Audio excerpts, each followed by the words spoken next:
ষষ্ঠ শ্রেণীর নতুন শিক্ষাবর্ষে যে সমস্ত শিক্ষার্থীরা উঠেছো তাদের প্রত্যেককে অনেক অনেক শুভেচ্ছা।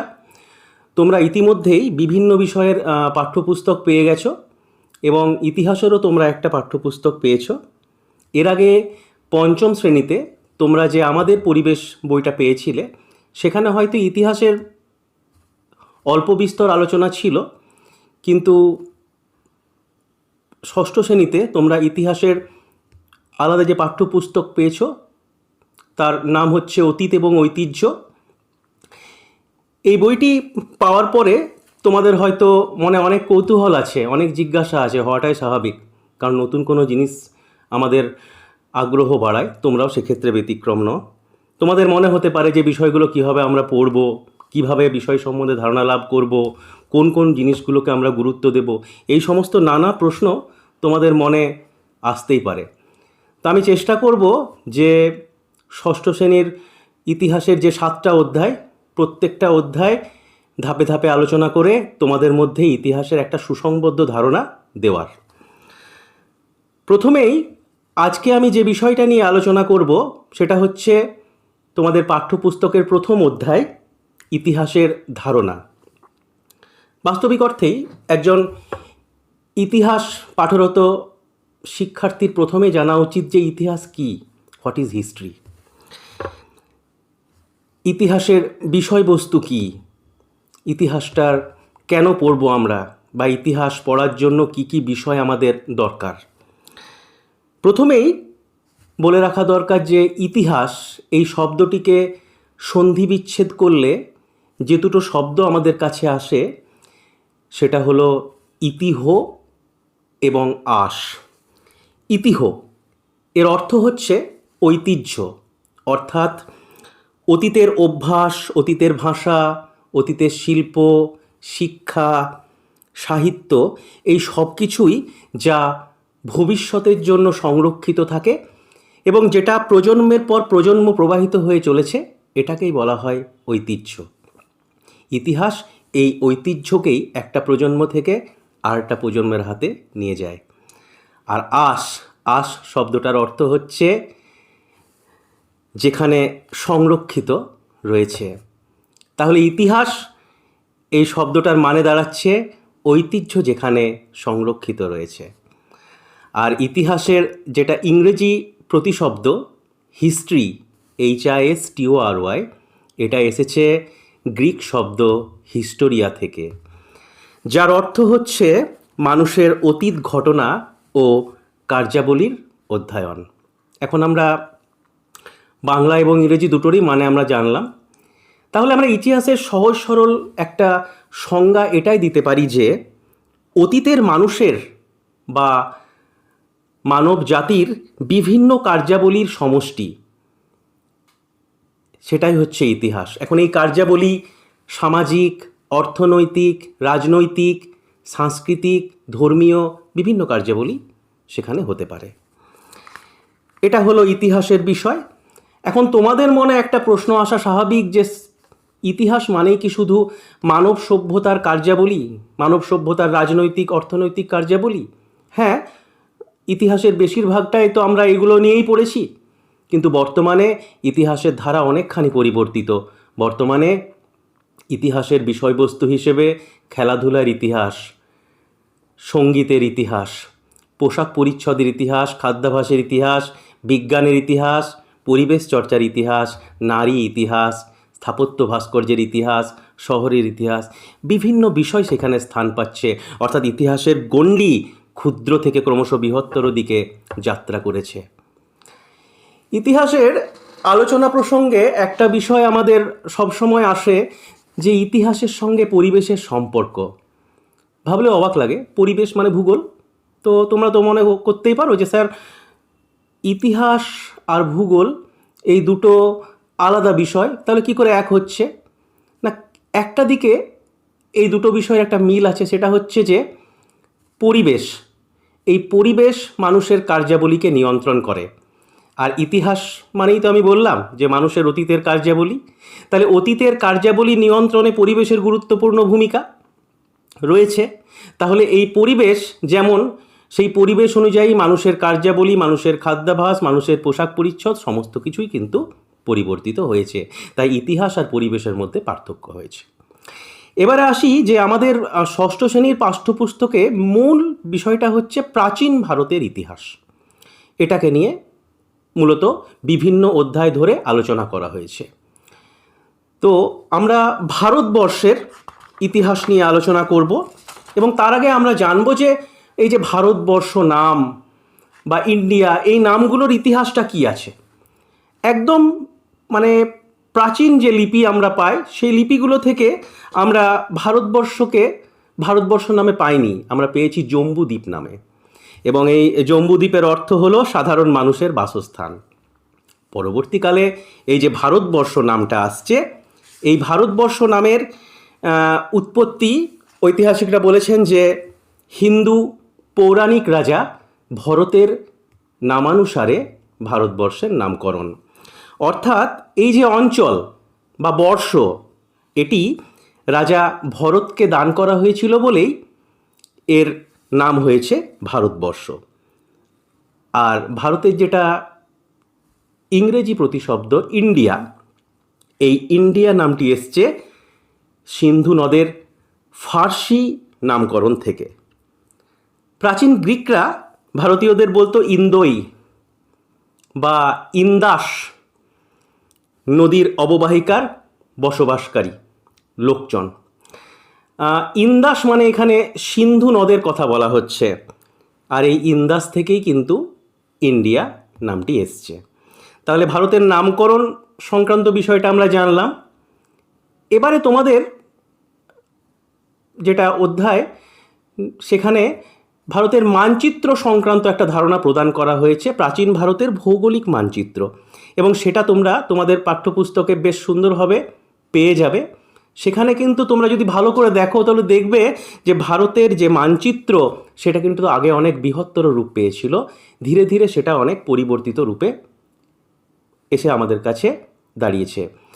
প্রথমে কিন্তু এই যে পাকিস্তান বলো, আফগানিস্তান বলো, বাংলাদেশ, মায়ানমার, এই সমস্ত কিছু যুক্ত হয়ে ভারতবর্ষ একটা ভারতীয় উপমহাদেশে পরিণত হয়েছিল, কিন্তু এখন তার অনেক পরিবর্তিত রূপ আমরা পেয়ে থাকি।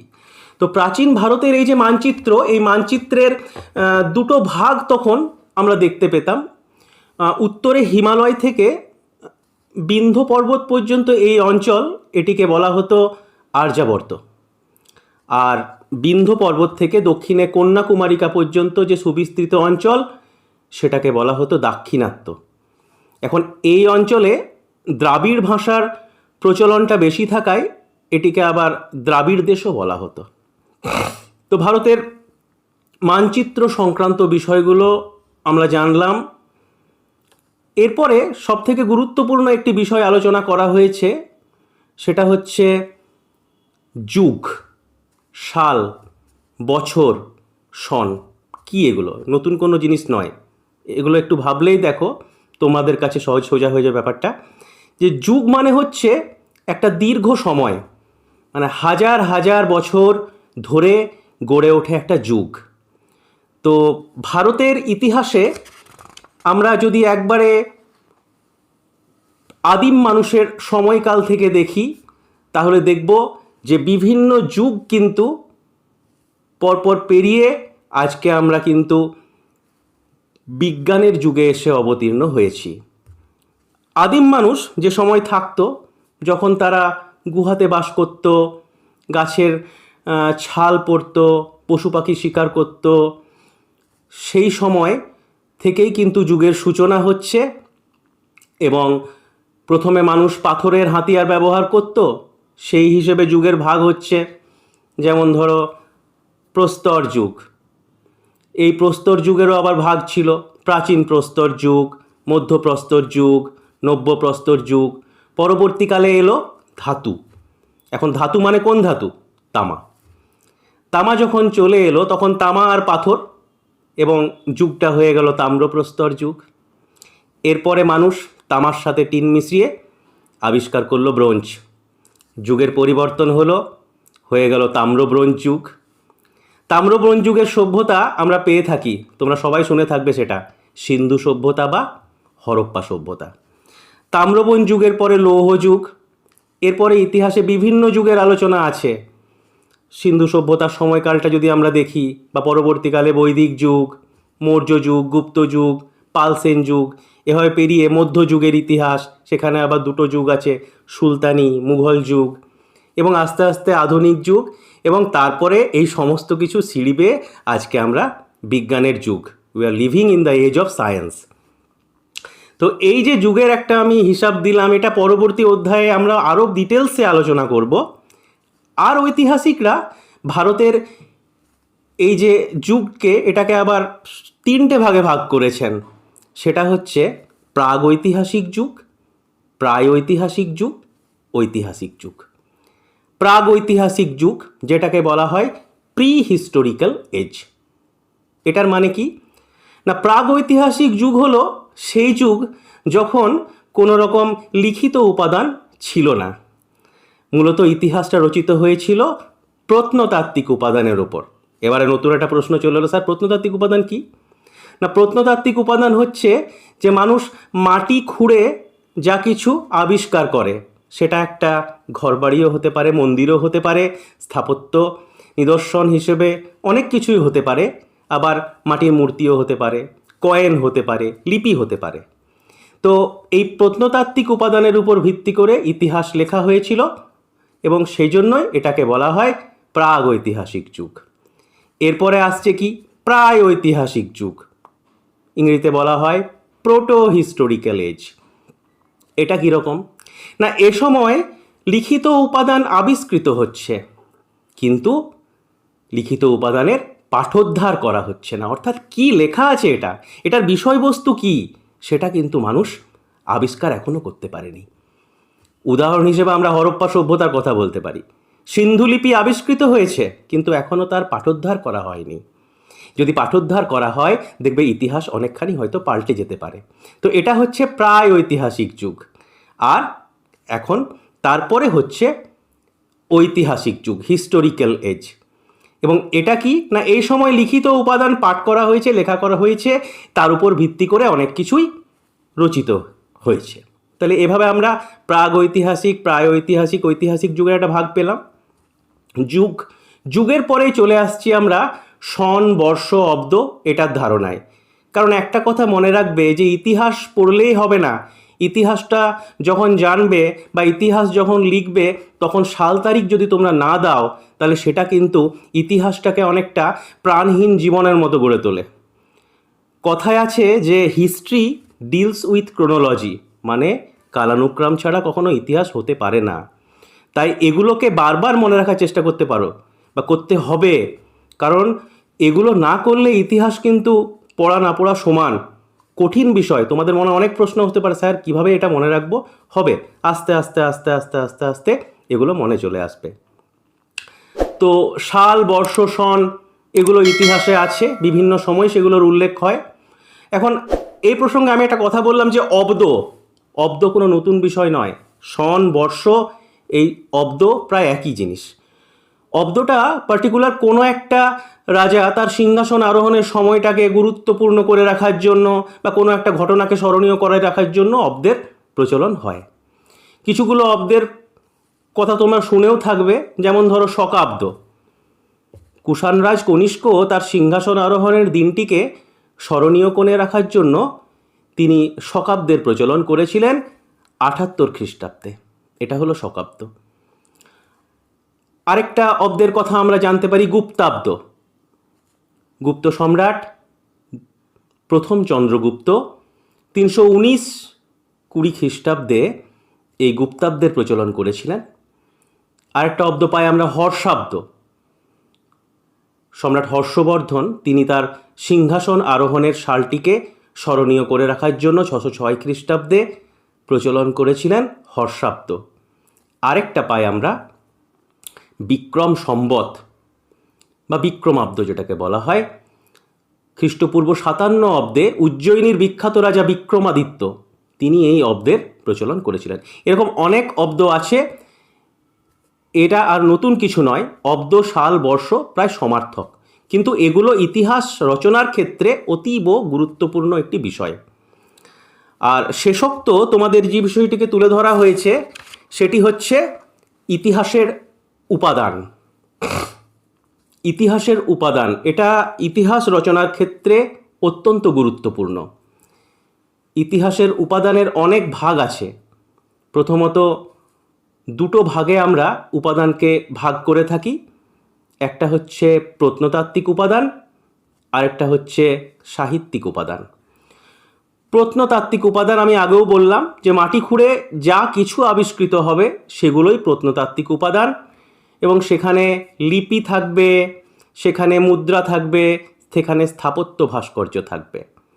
এখন স্থাপত্য কি আর ভাস্কর্য কি প্রশ্ন আসতেই পারে। স্থাপত্য হচ্ছে কোনো কিছু নির্মাণ, মনে করো কোনো মন্দির, কোনো ঘরবাড়ি, কোনো অট্টালিকা, যা কিছুই নির্মাণ হোক সেটা মাটি খুঁড়ে যখন পাওয়া যাচ্ছে সেই নিদর্শনগুলোকে বলা হচ্ছে স্থাপত্য। আর ভাস্কর্য হচ্ছে কোনো মূর্তি তুমি কোনো আবিষ্কার করলে বা দেওয়ালের গায়ে কোনো কারুকার্য, এই সমস্ত কিছুই ভাস্কর্যের অন্তর্গত।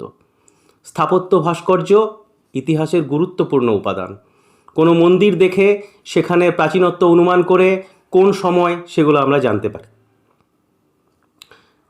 এবার আসছে লিপি। লিপিটা কীরকম না, লিপি হচ্ছে যে কোনো জায়গায় আমরা যদি কোনো কিছু খোদাই করা কোনো লেখা পেয়ে থাকি, কোনো পাথরের গায়ে, কোনো স্তম্ভের গায়ে, কোনো গুহার দেওয়ালে, তাহলে কিন্তু সেগুলো হচ্ছে লিপি। যেমন একটা উদাহরণ আমি বলতে পারি, সমুদ্রগুপ্তের সভাকবি হরিসেনের এলাহাবাদ প্রশস্তি। প্রশস্তি এবং লিপি প্রায় সমার্থক। আর হচ্ছে মুদ্রা। বিভিন্ন শাসক বিভিন্ন সময়ে তারা বিভিন্ন মুদ্রার প্রচলন করেছিলেন, কয়েন। এবং এই মুদ্রা স্বর্ণ মুদ্রা হতে পারে, রৌপ্য মুদ্রা হতে পারে, তাম্র মুদ্রা হতে পারে, ব্রোঞ্জের মুদ্রা হতে পারে। তো এই মুদ্রা থেকে কি জানা যায় না, মুদ্রাগুলো থেকে তখনকার ধাতুর ব্যবহার জানা যায়, তখনকার রাজাদের সময়কাল জানা যায়। যদি কোনো মুদ্রার গায়ে কোনো দেবদেবীর ছবি পাওয়া যাচ্ছে তাহলে বোঝা যাচ্ছে যে সেই সময়কার কোন দেবদেবীর পুজো প্রচলিত ছিল, ধর্মীয় পরিচয় পাওয়া যায়, অনেক কিছু ব্যাপার। তাহলে প্রত্নতাত্ত্বিক উপাদান আমাদের ইতিহাস রচনায় অনেক প্রাচীনকাল থেকে গুরুত্বপূর্ণ হয়ে আছে, এখনও সেটা গুরুত্বপূর্ণ। আর আরেকটি উপাদান কি, সেটা হচ্ছে সাহিত্যিক উপাদান। সাহিত্যিক উপাদানের দুটো ভাগ, একটা হচ্ছে দেশীয় সাহিত্য, আরটা হচ্ছে বৈদেশিক সাহিত্য। দেশীয় সাহিত্য, দেশীয় সাহিত্যর অনেক ভাগ আছে। প্রথমত হচ্ছে ধর্ম নিরপেক্ষ সাহিত্য, আরটা হচ্ছে ধর্মীয় সাহিত্য। ধর্ম নিরপেক্ষ সাহিত্য, সেখানের আবার দুটো ভাগ, একটা হচ্ছে জীবনচরিত, একটা হচ্ছে অন্যান্য সাহিত্য। জীবনচরিত মানে হচ্ছে কোনো সাহিত্যিক যখন কোনো একজন শাসকের জীবনী নিয়ে কোনো কিছু লেখেন তখন সেটাকে বলা হয় জীবনচরিত। যেমন বাণভট্ট রাজা হর্ষবর্ধনের নিয়ে রচনা করেছিলেন হর্ষচরিত। আবার বিলহন তিনি ষষ্ঠ বিক্রমাদিত্যের জীবনী নিয়ে রচনা করেছিলেন বিক্রমাঙ্ক দেবচরিত। এরকম অনেক উদাহরণ আছে। আর অন্যান্য সাহিত্য অনেক নাম তোমরা পাবে, যেমন কৌটিল্যের অর্থশাস্ত্র, পাণিনির অষ্টাধ্যায়ী, পতঞ্জলির মহাভাষ্য, বিশাখ দত্তের মুদ্রা রাক্ষস, অজস্র উদাহরণ। এই উদাহরণগুলো তোমরা অনেক কিছুই পাবে। আমি পরবর্তীকালে আরও অনেক তোমাদেরকে এই বিষয়ে তথ্য দেব। চলে আসি ধর্মীয় সাহিত্যে, অনেক ভাগ। হিন্দু ধর্মীয় সাহিত্য, হিন্দু ধর্মীয় সাহিত্যের প্রথমেই চলে আসে বেদ। আমরা জানি বেদ চার প্রকার, ঋক, সাম, যজু, অথর্ব। বেদ সংক্রান্ত অনেক সাহিত্য যেমন বেদাঙ্গ, স্বরদর্শন, এগুলো অনেক কিছুই আছে। হিন্দু ধর্মীয় সাহিত্যের পরে আমরা চলে আসব বৌদ্ধ সাহিত্য।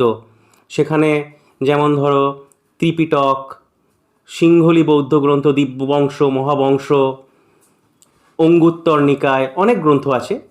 আর জৈন ধর্মীয় যে গ্রন্থগুলো, পরিশিষ্ট পার্বণ, কল্পসূত্র, অনেক নাম আছে। এরকমভাবেই আমরা যে সমস্ত বৈদেশিক সাহিত্যগুলো পেয়ে থাকি সেই বৈদেশিক সাহিত্যরও অনেক বিভাগ দেখা যায়। যেমন মনে করো গ্রিক সাহিত্য, বিভিন্ন গ্রিক পর্যটক ভারতে এসেছিলেন তো, যেমন তোমরা শুনে থাকবে মেগাস্থিনিসের নাম। যার বিখ্যাত গ্রন্থ হচ্ছে ইন্ডিকা, যেটি মৌর্য যুগের ভারতের ইতিহাসের গুরুত্বপূর্ণ উপাদান। আর আছে চৈনিক সাহিত্য। বিভিন্ন সময় বিভিন্ন চৈনিক পর্যটক ভারতে এসেছিলেন, যেমন আমরা জেনেই গুপ্ত সম্রাট দ্বিতীয় চন্দ্রগুপ্তের আমলে এসেছিলেন ফাহিয়েন, তার বিখ্যাত গ্রন্থ ফোকুওকি, একটি অতীব গুরুত্বপূর্ণ গ্রন্থ। সম্রাট হর্ষবর্ধনের আমলে এসেছিলেন হিউয়েন সাং, তার বিখ্যাত গ্রন্থ শি ইউকি। এরকম অনেক চৈনিক গ্রন্থ। আর শেষোক্ত, সেটা হচ্ছে আরবীয় পর্যটকদের বিবরণ।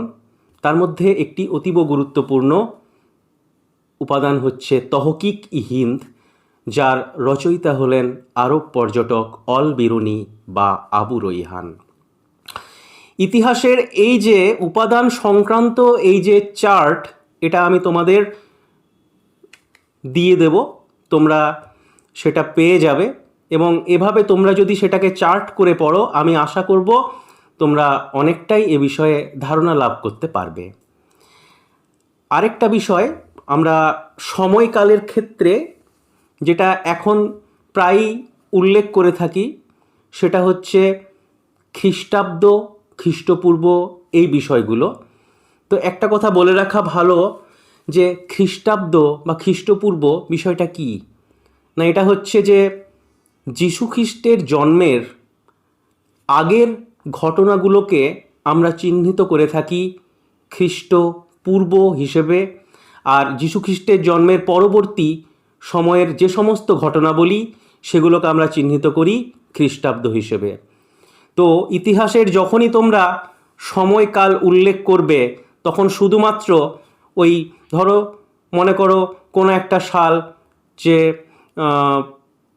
অশোকের সিংহাসন আরোহণের সালটাকে ধরো তুমি মনে করলে যে 273 অব্দে বা 273 খ্রিস্টাব্দ না লিখে তুমি 273 লিখে দিলে, সেটা কিন্তু কখনোই করবে না। সেখানে খ্রিস্টাব্দ না খ্রিস্টপূর্ব সেটা তোমাকে লিখতে হবে। বা ধরো কনিষ্কের সিংহাসন আরোহণের সময়টা 78 লিখে দিলে তুমি খালি, সেটা করো না। তোমাকে কিন্তু সেখানে খ্রিস্টাব্দ বা খ্রিস্টপূর্ব যেটাই হবে সেটা কিন্তু লিখতে হবে। এইভাবে আমরা ইতিহাসের এই ধারণা, এই অধ্যায়ের আলোচনার শেষে একটা বিষয় বলতে পারি যে ইতিহাসের সমস্ত বিষয়ের ধারণা আমাদেরকে নিতে হবে। ইতিহাস কি, ইতিহাস পড়ার জন্য আমাদের কি কি দরকার, ইতিহাসের উপাদান, এই সমস্ত কিছুকে যদি আমরা জানি, তবেই ইতিহাসের প্রাথমিক আলোচনা আমাদের কাছে যদি গুরুত্বপূর্ণ হয়ে ওঠে, তবে এটার উপরেই আমরা নির্ভর করে পরবর্তী অধ্যায়গুলো আরও সুন্দরভাবে এগিয়ে যেতে পারবো। আশা করি তোমরা অনেক কিছু ধারণা লাভ করতে পারলে। তোমাদের অনেক সমস্যা থাকতে পারে, সেগুলো পরবর্তীকালে আমাদের জানাবে। আমরা চেষ্টা করব যথাসাধ্যভাবে সেই সমস্ত কিছুর উত্তর দেওয়ার। আজকে এ পর্যন্তই। ভালো থাকবে, ভালোভাবে পড়াশোনা করবে। নমস্কার।